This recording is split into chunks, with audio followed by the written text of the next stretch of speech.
সুপ্রিয় দর্শক, আমাদের এই তথ্য প্রযুক্তির যুগে আমরা স্মার্টফোন ব্যবহার করতেছি। আর স্মার্টফোনের সবচাইতে গুরুত্বপূর্ণ যে ফিচার সেটা হলো কিবোর্ড। আমরা কিবোর্ড ইউজ করি না এমন মানুষ কিন্তু একজনও নেই। আমাদের প্রিয়জনের সাথে কথা বলতে বলুন, প্রয়োজনীয় অপ্রয়োজনীয় বিভিন্ন কারণে কিন্তু আমরা কিবোর্ডটা ব্যবহার করে থাকি। তো আজকের ভিডিওর মাধ্যমে দেখাবো স্যামসাং কিবোর্ডে আপনি কিভাবে বাংলা ভাষা অ্যাড করবেন এবং সেই সাথে ট্রান্সলেটর অ্যাড করবেন। জিবোর্ডের মতো নতুন নতুন কিছু আপডেট ফিচার চলে আসছে, সেটা দেখাবো। তো বন্ধুরা চলুন আমরা ভিডিওটা স্টেপ বাই স্টেপ শুরু করি। যারা স্যামসাং লাভার আছেন তারা ভিডিওটা A to Z দেখুন, বিস্তারিত আপনারা অবশ্যই শিখতে পারবেন। তো চলুন শুরু করা যাক। ফিরছি ইন্টুর পর।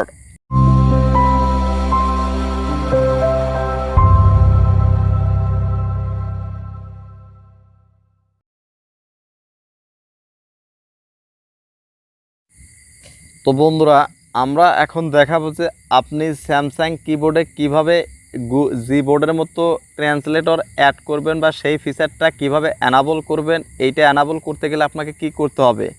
তো এই কাজটা করতে গেলে সর্বপ্রথম আপনাকে স্যামসাং কিবোর্ডটা আপডেট করে নিতে হবে এবং এর পরবর্তী যে স্টেপগুলো সেগুলো এখন আপনাদেরকে দেখিয়ে দিচ্ছি। তো বন্ধুরা এই কাজটা করার জন্য দেখুন, বর্তমানে আমার এইখানে জিবোর্ডটা আপনার অ্যাক্টিভ করা আছে। তো দেখুন এইখানে জিবোর্ডটা অ্যাক্টিভ করা আছে। তো জাস্ট এখন আপনাদের দেখিয়ে দেবো যে আপনি এই স্যামসাং কিবোর্ড এরকম কীভাবে বাংলা অ্যাড করবেন এবং এই যে জিবোর্ডের মতো ট্রান্সলেটর, এ দেখুন এখান থেকে যে আমি আপনাদের দেখিয়ে দিই ট্রান্সলেটর কিভাবে অ্যাড করতে হয়। তো বন্ধুরা দেখুন এই যে সম্পূর্ণ ফিচারটা তাহলে আপনারা বুঝতে পারবেন। দেখুন এই যে আমরা এখান থেকে দেখুন ট্রান্সলেটর, এই যে অনুবাদ করুন দেখুন বা ট্রান্সলেটর দেখুন, এই যে এখানে কিন্তু আপনারা কি করতে পারবেন। দেখুন এখানে কিন্তু এই যে ট্রান্সলেটর কিন্তু চলে আসছে ইংলিশ টু বাংলা। তো দেখুন আমি এখানে ইংলিশ লিখলাম যে I love you more than my own life. দেখুন উপরে কিন্তু এর বাংলাটা কিন্তু চলে আসছে। তো জাস্ট আপনি চাইলে এখানেও লিখতে পারেন, এখানে ধরে একই হিসাবে কিন্তু আপনি এটা লিখে নিতে পারবেন। তো এইভাবে কিন্তু খুব সহজে কিন্তু আপনি স্যামসাং কিবোর্ডে কিন্তু এই কাজগুলো আপনি করতে পারবেন। তো সেটা আপনি কিভাবে করবেন সেটাই দেখাবো। তো জাস্ট এই কিবোর্ড চেঞ্জ করার জন্য দুটো উপায় আছে।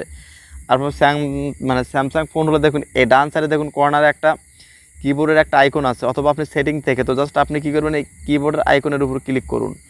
ক্লিক করার পর দেখুন এখানে আমার কিন্তু অ্যাক্টিভ করা আছে জিবোর্ড। তো আপনারা জাস্ট এই স্যামসাং কিবোর্ড এইটার উপরে ক্লিক করে দিন। তো স্যামসাং কিবোর্ডের উপরে ক্লিক করার পর দেখুন এখানে কিন্তু আমার বাংলায় অ্যাড করাই আছে। তো জাস্ট আপনাদের তো এইভাবে বাংলা অ্যাড করা থাকবে না। তো আপনারা কি করবেন, প্রথমে দেখাতে আপনি বাংলা কিভাবে অ্যাড করবেন। তো বাংলা অ্যাড করার জন্য অবশ্যই আপনাকে কী করতে হবে, এই সেটিং আইকনে ক্লিক করতে হবে। দেখুন সেটিং আইকনে ক্লিক করুন। ক্লিক করার পর দেখুন এখানে কিন্তু অনেকগুলো অপশন আপনি দেখতে পারবেন। তো আপনাকে খুঁজে বের করতে হবে ল্যাঙ্গুয়েজ অ্যান্ড টাইপস। তো জাস্ট আপনি কী করবেন, এইটার উপরে একটা ক্লিক করে দিন। ক্লিক করে দেওয়ার পর দেখুন প্রথমে আপনার কিন্তু এই ইউকে বা ইউএস এইটা কিন্তু দেওয়া থাকবে, আপনার কিন্তু বাংলা এগুলো থাকবে না, এগুলো আমার অ্যাড করা আছে জন্য দেখাইতেছে। তো জাস্ট আপনি কি করবেন, ম্যানেজ ইনপুট ল্যাঙ্গুয়েজ। তো জাস্ট এইটার উপরে আপনি ক্লিক করুন। ক্লিক করার পর দেখুন এখান থেকে কিন্তু অনেকগুলো অপশন কিন্তু আপনি এখানে পাবেন। এখান থেকে সর্বপ্রথম আপনার কী করে, যে ভাষাটা আপনি অ্যাড করতে চাচ্ছেন সেই ভাষাটা কিন্তু এখান থেকে ডাউনলোড করতে হবে। দেখুন সবগুলোর ডান সাইডে কিন্তু ডাউনলোড অ্যারো বাটন কিন্তু দেওয়া আছে। তো জাস্ট এখান থেকে আপনি আপনার বাংলা ভাষাটা ডাউনলোড করে নেবেন। দেখুন আমি বাংলা ভাষাটা কিন্তু আগেই ডাউনলোড করে নিয়েছি, যার জন্য কিন্তু এখানে শো করতেছে না। তো জাস্ট আপনারা এখান থেকে বাংলা ভাষা হোক, উর্দু হোক, আরবি, ইংলিশ, যেটা ইচ্ছা আপনি এখান থেকে ডাউনলোড করে নেবেন। করে নেওয়া হয়ে গেলে আপনার কাজ কিন্তু শেষ, এখানে কিন্তু অ্যাড হয়ে যাবে। তো অ্যাড হয়ে গেলে আপনার বাংলা কিভাবে অ্যাড করলেন সেটা কিন্তু বুঝতে পারলেন। এরপরে যদি আপনি এই মোর অপশনে ক্লিক করুন, দেখুন মোর অপশনে কী আছে, এই যে অটো স্পেসিং এইটা আপনি দিয়ে রাখবেন, তাহলে কিন্তু আপনি শব্দ লেখার পর কিন্তু অটোভাবে এটা স্পেস নিয়ে নেবে। তো জাস্ট দেখুন এটা একটা গেল আপডেট ফিচার। তো দেখুন এখানে কি বলা আছে, টেক্সট শর্টকাট। এইটা আবার কি, অর্থাৎ আপনি টেক্সট একটা জিনিস আপনি লিখে রাখবেন। ধরুন আপনি আপনার গার্লফ্রেন্ড বা আপনার বয়ফ্রেন্ডকে আপনি একটা SMS পাঠাবেন, জাস্ট ওইটাকে আপনি সংক্ষিপ্ত আকারে একটা কোড বা একটা সংখ্যা লিখে দেবেন, অটোমেটিক সেই লেখাটা হয়ে যাবে। তো জাস্ট এইটা আপনি কী করবেন, টেক্সট শর্টকাট এই জিনিসটা আপনি অ্যানাবল করবেন কীভাবে, সেটা অ্যাড করার জন্য ডান পাশে প্লাস আইকনে ক্লিক করুন। তো প্লাস আইকনে ক্লিক করার পর দেখুন এখানে কি বলা আছে, এখানে বলা আছে শর্টকাট এবং নিচে বলা আছে এক্সপেন্ডেড ফ্রেজ। তো জাস্ট আমরা শর্টকাটটাকে লিখে নিব। তো তো জাস্ট শর্টকাটটা লেখার জন্য জাস্ট আপনি এখান থেকে কী করবেন, আমি এখানে আগে ইংলিশটা করে নিই। দেখুন, তো শর্টকাট আমি লিখলাম জাস্ট 07, এটা একটা শর্টকাট। আপনি আপনার ইচ্ছা মতো মন মতো একটা শর্টকাট, একটা সংখ্যা হোক বা শব্দ দিয়ে নেবেন, নো প্রবলেম। তো জাস্ট এক্সপ্যান্ডেড কোনো শব্দ, তো দেখুন এখানে আমি একটা শব্দ লিখে দিলাম, বা আপনার যত বড় মেসেজ হোক আপনি এখানে লিখে রাখবেন, সমস্যা নাই। তো জাস্ট আমি এখানে একটা মেসেজ লিখে রাখছি। দেখুন, তো ধরুন আমি এখান থেকে একটা দুটা বাক্য আপনাদের সামহাও দেখানোর জন্য লিখেছি। I have no any girlfriend, GIRLFRIEND, girlfriend. দেখুন, তো জাস্ট আমি এখানে লিখে রাখলাম I have no any GIRLFRIEND। তো দেখুন, তো জাস্ট ধরুন এখানে আপনি আপনার যতগুলো লেখা লাগে আপনি এখানে লিখবেন, আপনি যেটা শর্টকাটে লিখে রাখতে চান সেটা লিখবেন। লেখার পরে জাস্ট আপনি কি করবেন, আপনি এখানে চাইলে আরও বাংলা লিখতে পারবেন, ইংলিশে লিখতে পারবেন, কোনো সমস্যা নেই। তো জাস্ট আপনি কী করবেন, এখান থেকে এই অ্যাড বাটনে ক্লিক করুন। অ্যাড বাটনে ক্লিক করার পর দেখুন এখানে কিন্তু আপনার কিন্তু এটা কিন্তু অলরেডি কিন্তু শো করতেছে। তো জাস্ট আপনি এখানে কি করবেন, এই শর্টকাটটা কিভাবে ব্যবহার করবেন, তো লিখতে হবে। আপনি যখন কোনো মেসেজ পাঠাবেন সেটা কিন্তু টাইপ করে লিখতে হবে, কিন্তু ওই শর্টকাটটা করার জন্য কিন্তু আমরা লিখতে হবে না এখানে। জাস্ট এখানে আমরা কী করবো, 07, এইটা লেখার সাথে সাথে দেখুন আপনি খেয়াল করুন, এই যে এখানে কিন্তু অটোমেটিক কিন্তু কি আসতেছে, এই লেখাটা কিন্তু চলে আসছে। আমরা যে মেসেজটা আমরা সেভ করে রাখছি শর্টকাটে সেইটা কিন্তু এখানে শো করতেছে। দেখুন একদম বোল্ড আকারে কিন্তু শো করতে আছে। তো জাস্ট আপনি কী করবেন, এখান থেকে এইটার উপরে ক্লিক করুন। ক্লিক করার পর দেখুন এটা কিন্তু অটোমেটিক চলে আসে। এটা যদি আপনি 10, 15, 50 লাইন হয় এটা কিন্তু চলে আসবে। তো জাস্ট আপনি এখান থেকে সেন্ড করে দিবেন। এটা গেল আরও একটা সেটিং। তো জাস্ট এখন আপনাদের দেখাবো যে আপনি কীভাবে এখানে এই যে আপনি ট্রান্সলেটর অ্যাড করবেন। তো জাস্ট সেটিং অপশন ক্লিক করা আছে, জাস্ট এই 3 ডট মেনুতে ক্লিক করুন।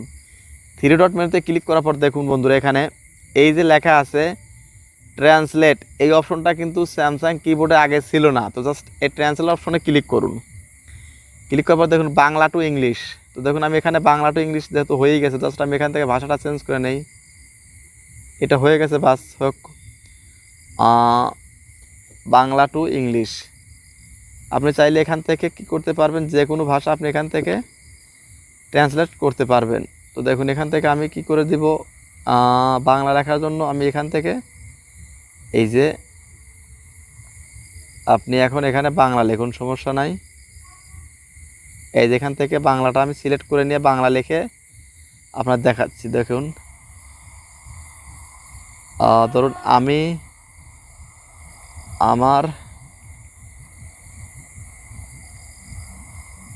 আমাকেই নমস্কার জানালো। তো দেখুন এখানে আপনাদের দেখুন এখানে কিন্তু অটোমেটিক কিন্তু আপনি যেটা এখানে বাংলা লিখবেন সেখানে কিন্তু এটা হয়ে যাবে, আমাকে নমস্কার জানালো। তো জাস্ট এখান থেকে আপনারা কি করবেন, আপনারা লিখে এটা দিয়ে দিবেন। তো দেখুন আমি এখান থেকে সহজ একটা শব্দ নিয়ে নিচ্ছি আরও ভালোভাবে আপনাদের বোঝার জন্য। দেখুন জীবনের প্রথম প্রেম। তো দেখুন পত্র, জীবনের প্রথম প্রেম পত্র। তো জাস্ট এইটার মানে আপনার কি হতে পারে, এইটার ইংলিশ কি হতে পারে, বাংলা লিখছি এটার ইংলিশ কি হতে পারে। তো জাস্ট এইটা করার জন্য আপনি কি করবেন, এখান থেকে এই যে আপনি যেটা বাংলায় লিখবেন বা ইংলিশে লিখবেন সেটা লেখার পর এই নিচের দিকে খেয়াল করুন, এই যে ট্রান্সলেটর একটা অপশন কিন্তু বোল্ড আকারে হয়ে আছে, জাস্ট এইটার উপরে ক্লিক করুন। দেখুন এই যেটা কিন্তু অলরেডি কিন্তু এই যে মার্ক হয়ে আছে এবং এইটা কিন্তু পুরো কিন্তু চলে আসছে। আর এই অংশটা কিন্তু আগে ছিল জন্য কিন্তু এইটা দেখাইতেছে। তো জাস্ট এটা বাদ দিন, বাদ দেওয়ার পরে এই যেটা দেখুন এটা কিন্তু first love letter of life, জীবনের প্রথম প্রেমপত্র। তো এই যে 2 থেকে 3টা হিডেন ফিচার বা আপডেট ফিচার দেখাইলাম, এটা কেমন লাগলো আপনাদের কাছে অবশ্যই ভিডিওর কমেন্ট বক্সে লিখে জানান। ধন্যবাদ সবাইকে। সম্পূর্ণ